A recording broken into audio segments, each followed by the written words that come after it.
السلام علیکم ورحمۃ اللہ۔ امید کرتا ہوں آپ سب لوگ خیریت سے ہوں گے، اور اگر آپ میری مزید ویڈیوز دیکھنا چاہتے ہیں تو میرا چینل سبسکرائب کریں۔ حضرت ابو ہریرہ سے روایت ہے، رسول اللہ صلی اللہ علیہ وسلم نے فرمایا، تم لوگ اس وقت تک بہشت میں نہ جاؤ گے جب تک کہ ایمان نہ لاؤ گے اور ایماندار نہ بنو گے، اور جب تک آپس میں ایک دوسرے سے محبت نہ رکھو گے۔ اور میں تم کو وہ چیز نہ بتلا دوں، تم لوگ جو آپس میں کرو تو محبت کرنے لگو، سلام کو آپس میں رائج کرو۔ تو میرے پیارے مسلمان بہنوں اور بھائیوں، ہمارے ہاں یہ ٹرینڈ ہے کہ جب ہم لوگ ملتے ہیں تو ہاتھ ملاتے ہیں یا ہاتھ ہلا دیتے ہیں، منہ سے سلام نہیں کرتے۔ تو ہم لوگوں کو چاہیے کہ ہم منہ سے بھی سلام کریں، اس کا بہت ہی زیادہ اجر اور ثواب ہے۔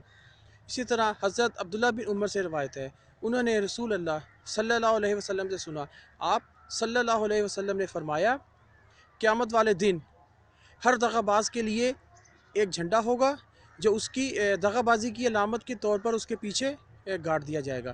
تو میرے پیارے مسلمان بہنوں اور بھائیوں، ہماری بہت ہی چھوٹی زندگی ہے۔ آپ ذرا اپنے آپ کو دیکھیں، آپ کبھی چھوٹے تھے، پھر آپ بچپن آپ کا گزرا، آپ بڑے ہوئے، اب آپ جس عمر میں ہیں، اگر آپ دیکھیں تو آپ کو پتہ چلا کہ کتنی جلدی یہ ساری دن گزر گئے۔ ہم اپنا لیونگ سٹینڈرڈ اچھا کرنے کے لیے، اپنے بینک بیلنس کے لیے، گاڑی کوٹھی بنگلہ کے لیے کتنی دغا بازیاں اور کتنا دھوکہ دہی کرتے ہیں۔ اللہ تعالی ہم سب کو اس کام سے بچا کے رکھے اور بہترین عمل کرنے کی توفیق دے، آمین۔ السلام علیکم ورحمۃ اللہ وبرکاتہ۔